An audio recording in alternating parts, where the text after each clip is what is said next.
yesterday, last night, in fact, right after Iran's Foreign Minister Arakchi had left Lebanon, and on the eve of the Islamic feast of Eid al-Fitr, and also some 6 months after the ceasefire that halted Israel's war on Hezbollah, with the understanding that they will end all their attacks on Israel and disarm to the Lebanese government and army, Israel conducted several aerial drone raids on Beirut's southern suburb, or Dahi as it's called, which is the stronghold of Hezbollah.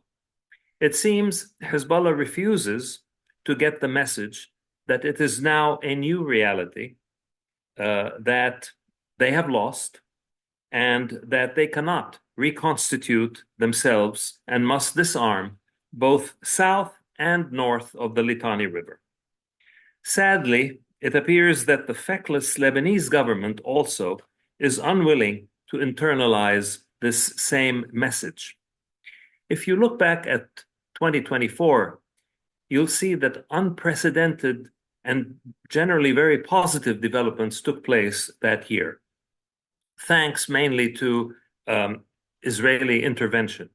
We had in last September the phenomenal pager attack, which will be taught in military circles for generations. We had the elimination of the top leadership of Hezbollah, including Hassan Nasrallah himself, his successor, and a whole group of first, second, and third tier leaders. We had the elimination of their elite force, known as the Radwan force. And all of that happened in the space of several weeks, frankly, September, October, and November, mainly. And then we, of course, had the collapse of the Assad regime in Syria, which crippled Iran's ability to reach the Eastern Mediterranean and Hezbollah quite severely. So all of these developments, frankly, are nothing less than miraculous, not to mention they could even be considered providential from a Lebanese perspective. Sadly, again, Lebanon is poised to lose another opportunity of a lifetime if they continue with the current procrastination. Now, Hezbollah has, they've been likened to a car that has had a severe crash, but only the radio is still working. So they talk a lot, but they're really a shadow of their former self militarily. However, they continue to have a lot of verbal audacity, and they accuse others in Lebanon of being Zionist agents when their own ranks were fully infiltrated by Israeli agents, and they proved way inferior to and no match for Israel's technological and intelligence gathering superiority. The problem is that the Lebanese government and administration has issued a lot of bold statements and words, especially by the current president, Joseph Aoun, who was the former head of the Lebanese army. In his inauguration speech, bold words about concentrating all armaments in the hands of the government and eliminating, freelance militia-style activities. Yet, we have seen very little action on the ground. And in terms of confiscating Hezbollah's arms, he is sadly proving to be more of a disappointment with every passing day. And I say this because I feel the sadness myself. He was a former student of mine. He was a brilliant student, excellent, and I had very high hopes for him as president. I still have those hopes, but we need to see concrete action on the ground. The president's own appointments of a group of advisors around him has been nothing more than subpar, frankly. Some of those he appointed belong to the former era. Nobody knows why he is making these appointments, but he seems to be indulging Hezbollah, and this is somewhat pathetic. Lebanon, sadly, is receding on the US scale of priorities in favor of Syria, led by Ahmed al-Sharaa, who was a former al-Qaeda and ISIS member. And I think the explanation for heightened interest in Syria under Sharaa is that he is perceived as someone who is able to deliver. Whereas, in other words, you can hold him accountable, and if he makes certain promises to do things, he has the capacity to live up to his promises. However, in Lebanon, we have a chronic situation of paralysis. And the Lebanese have shown that their delivery does not match their verbal promises. And I think all of this goes back to something I've addressed many times before on this forum and elsewhere, which is this structural flaw in Lebanon ever since the creation of Greater Lebanon in 1920, more than 100 years ago. The structural flaw is conducive to a situation of paralysis and stagnation. Here we have a heterogeneous country, heterogeneous in terms of its sectarian makeup, operating under a system of a unitary state, a centralized government. This doesn't work. This breeds paralysis. And so essentially what we do need is the first step, some serious administrative decentralization, hopefully leading to some version of constitutional federalism. But that's a discussion for another day. Back to our discussion here. The only meaningful public positions out of the current Lebanese government came when Prime Minister Nawaf Salam declared in Dubai recently that, and I quote, "the days of exporting the Iranian revolution via Lebanon are over," end quote. However, when he came back to Lebanon, he began to backtrack. And the head of the parliamentary group that supports Hezbollah paid him a visit, and all of the Lebanese compromising attitude kicked in. Also, some forceful statements have come out of the Foreign Minister, Youssef Rajji, who is actually one of the best ministers in the current government, a courageous man. He declared that henceforth Lebanon will only deal with Iran state to state and not through substate actors. And of course, the proof will be in the pudding, so we shall see. The underlying reality is that the majority of Lebanese, whether Sunnis, Druze, Christians, and many courageous Shiites, all of them want Lebanon to transition towards regional peace. But the continued existence of Hezbollah, the way it is a big hindrance.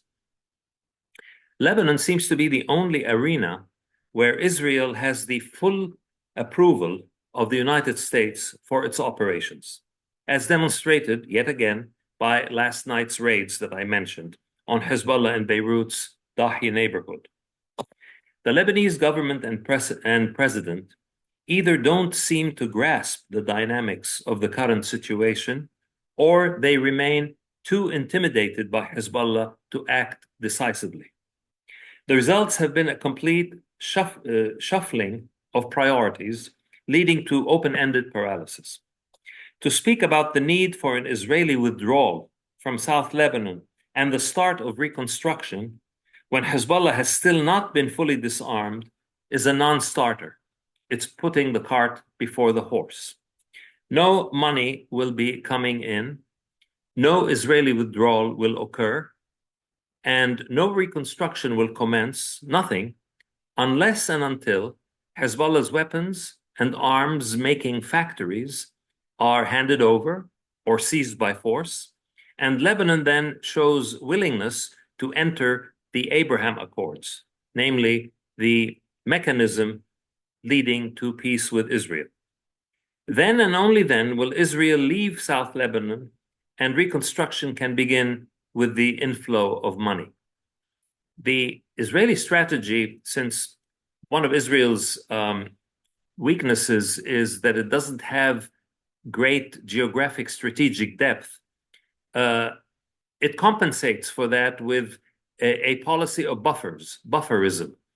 I mean, the classic example is taking Sinai and then returning it to Egypt in return for a peace treaty. Right now, the strip on the Lebanon-Israel border that they occupy serves as that kind of buffer as well. And also the portions of southern Syria where they are present serves the same thing. So bufferism, if you will, is their strategy. And the only way to get around that is to move seriously towards peace and towards fulfilling your obligations, in the case of Lebanon, to disarm Hezbollah. Now, the Arab media, aided by certain European states, continue to push the narrative that serves a particular agenda contrary to the facts. Number one, the Europeans, mainly France and Spain, seem fixated on the non-starter of the so-called two-state solution for the Israel-Palestinian conflict, instead of focusing all their energies on ending the Middle East conflict by promoting a completion of the Abraham Accords to bring in Saudi Arabia, Syria, and Lebanon. Of course, the elephant in the Middle Eastern room, if you like, is the fate of Iran's nuclear program and the ongoing American-Iranian talks about this. Everything hinges on the outcome of these talks. And in this sense, some of the procrastination or paralyzing wait-and-see attitude of the Lebanese authorities can be understood, maybe even to some extent excused. President Trump clearly wants to give diplomacy and a peaceful resolution to the Iran's denuclearization a chance. And so for Israel, and so far, Israel has been playing along. Another exaggeration peddled by the Arab media and Western left-wing news outlets speaks of much daylight between the American and Israeli positions and a rift over Iran and Gaza between Trump and Netanyahu. While there are tactical disparities and operational differences on timing and priorities and so on, the supposed irreconcilability of the two positions of Washington and Jerusalem on Iran is greatly exaggerated.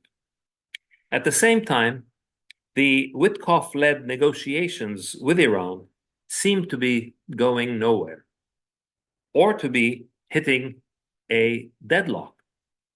This is generating plenty of uncertainty and nervousness across the region, which could lead to destabilization, emboldening Iran and its battered proxies, including Hezbollah, who have not stopped since day one of the latest ceasefire, that's 6 months ago, back in late November. They have not stopped trying to rebuild their capabilities contrary to the agreement following their defeat at the hands of Israel. The mixed signals coming out of the American-Iranian nuclear negotiations heighten the uncertainty and increasingly underscore Israel's real existential fears about Iran's imminent nuclear breakout. One report, for example, says that Iran possesses something like 400 kilograms of highly enriched uranium, which would be enough to make 10 nuclear bombs. I don't know how credible this report is. I'm just reporting what I have read in open sources. President Trump is on record several times, as a matter of fact, as calling the JCPOA nuclear deal concluded under President Obama, quote, the worst deal in American history. He said this many times. But people are worried Washington may be falling into the trap of an Obama 2.0 bad deal.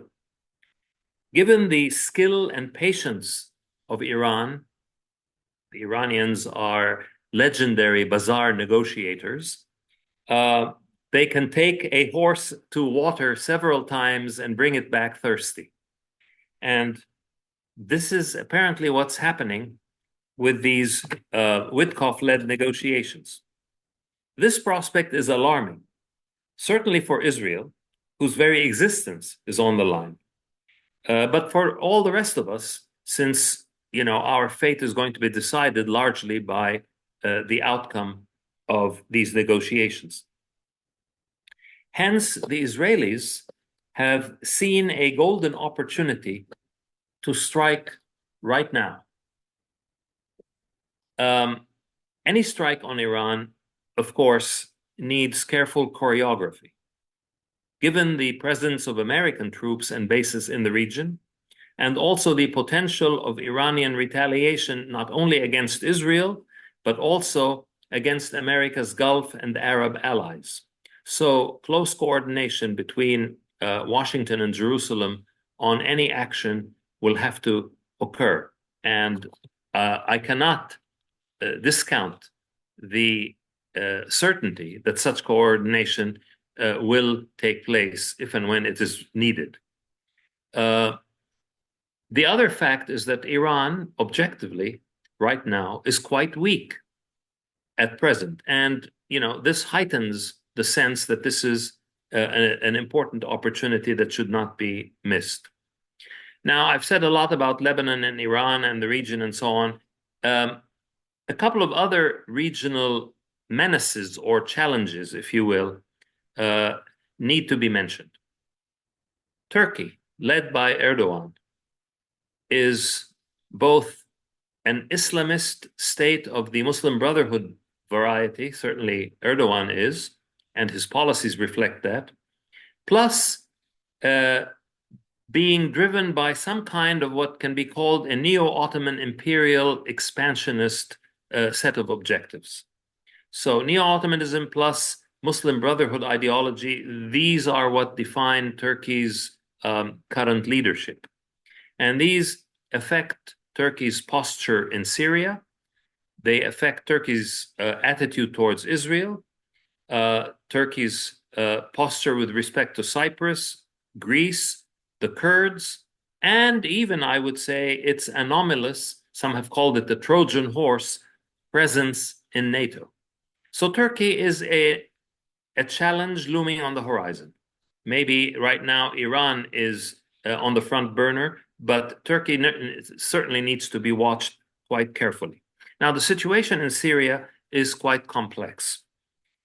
We have the HTS, which is Hayat Tahrir al-Sham, which is led by al-Julani or Ahmed al-Sharaa. They are in charge. They have formed the new government. They have replaced the Assad regime. And they are an Islamist group. Yet, some of what has come out of Julani's statements suggests that he is quite bold in moving in the direction of potential peace with Israel, and so much so that this has attracted the attention of the United States, the Gulf, Qatar, Turkey, all of them. And there are pledges of large amounts of money to help Syria. The United States wants to remove the sanctions, and this is a process that's underway. It's not done through the signature of a pen by the president. It needs Congress, but the willingness is there. The Europeans want to do the same thing. If Syria moves in that direction, they've already signed a multi-billion-dollar, apparently, agreement on refurbishing all of Syria's electric grid and electricity. So all of these things are promising. But, the open question is, what will Turkey's future influence be in a place like Syria? What about Russia? Will they remain in the Alawite region on the coast? They have a couple of important bases there. What about US bases in eastern Syria? We heard that there have been some reductions in terms of personnel and so forth. What about the Kurds? Some Kurdish groups that were regarded as terrorists by Turkey seem to have disbanded. Others have joined or are willing to join the new Syrian army. So again, it's a fluid situation there. Of course, the Druze in southern Syria have felt the brunt of Islamist attacks, as have some Christians up in the north and in the Alawite areas. And this has occasioned Israel to step in and create a buffer and declare openly that they will defend the Druze against any such attack. So it's a pretty dynamic, fluid, and complex situation in Syria that also bears watching. In conclusion, let me just say, these are uncertain and very delicate times, with changes happening sometimes on a weekly basis. Iran remains the biggest stumbling block to the Middle East turning a new page. Trump's recent visit to Saudi Arabia and the Gulf was extremely successful and very promising in terms of future deals and economic openness and so forth. All of this is absolutely crucial for jump-starting the Abraham Accords. But the big obstacle remains Iran in its current posture. So Iran needs some kind of decisive response. If that response can come without firing a shot, and Iran can be defanged in terms of the nuclear program, fine, excellent. Nobody is, nobody wants more killing and more war. But if this is not going to be the case, then sadly other alternatives may need to be explored. The region needs to be unlocked and unclogged, and the clog is really Iran at this point. All else, I believe, will begin to fall in place for the better as far as American, Arab, and Israeli interests of peace and stability and prosperity are concerned. And as I just mentioned, Turkey, a potential rising challenge, also needs to be addressed. And thank you very much.